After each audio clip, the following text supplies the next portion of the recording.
Hello guys, ನನಗೆ first ಟ್ರೇಡಲ್ಲಿ 348 ಏನೋ loss ಆಗಿತ್ತು. 120 ಕ್ವಾಂಟಿಟಿ ತೊಗೊಂಡಿದ್ದೆ. ಪಿನ್ ನಿಫ್ಟಿಲಿ 22,200 ಸಿನ ನಾನು ಬೈ ಮಾಡಿದ್ದೆ. ಬಟ್ ಅದರಲ್ಲಿ ನನಗೆ ಸ್ಟಾಪ್ ಲಾಸ್ ಇಟ್ಟಾಯಿತು. ಇಲ್ಲೇ ಇದೆ ನೋಡಿ, ಅದು ತೋರಿಸ್ತಾ ಇದೆ, ರೆಡ್ ಕ್ಯಾಂಡಲ್ ಇದೆಯಲ್ಲ ಇದ್ರ ಬಾಜು. ಸೊ ಇವಾಗ ನಾನು ಅದೇ ಸ್ಟ್ರೈಕ್ ಪ್ರೈಸಲ್ಲಿ ಮತ್ತೆ ಬೈ ಮಾಡಿದ್ದೀನಿ. ಸೊ ಇವಾಗ ನನ್ನ ಸ್ಟಾಪ್ ಲಾಸ್ 35 ರೂಪೀಸ್ ಇದೆ. ಆ್ಯಂಡ್ ಏನು ಪ್ರೀಮಿಯಮ್ ಏನಿದೆಯಲ್ಲ, ಪ್ರೀಮಿಯಮ್ ಮೂಮೆಂಟಮ್ ಜಾಸ್ತಿ ಇಲ್ಲ ಇವತ್ತು. ಸೊ ಪ್ರೀಮಿಯಮ್ನಲ್ಲಿ ಡಿಕೆ ಆಗ್ತಾಯಿದೆ. ಸೊ ಅದರಿಂದ ಒಂದು ಸಣ್ಣ ಸ್ಕ್ಯಾಲ್ಪ್ ಅಷ್ಟೇ ಮಾಡಿ ನೋಡೋಣ ಲಾಸ್ ರಿಕವರಿ ಆಗುತ್ತಾ ಅಥವಾ ಸ್ಟಾಪ್ ಲಾಸ್ ಮತ್ತೆ ಹಿಟ್ ಆಗುತ್ತಾ ಅಂತ. ಯಾಕಂದರೆ ಪ್ರೀಮಿಯಮ್ ನೋಡಿದರೆ ಎಲ್ಲ ಡಿಕೆನೇ ಆಗ್ತಾ ಇದ್ದಾವೆ.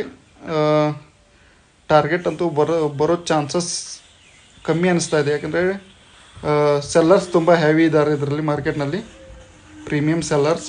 ಸೊ ನೋಡೋಣ, ನಮ್ಮದು ಲಾಸ್ ಅಂತೂ ರಿಕವರಿ ಆಗಿದೆ. ಈಗ ಲಾಸ್ ರಿಕವರಿ ಆಗಿ 300-400 ಬಂದರೆ ನಾನು ಎಕ್ಸಿಟ್ ಆಗಿಬಿಡ್ತೀನಿ.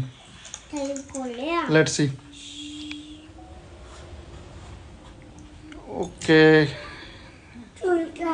ಸ್ಟಾಪ್ ಲಾಸ್ ಅಂತೂ ತೆಗೆದಿದ್ದೀನಿ.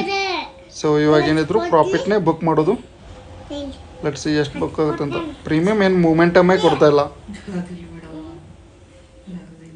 ಸೊ ಲೆಸ್ಟ್ ಎಕ್ಸಿಟ್.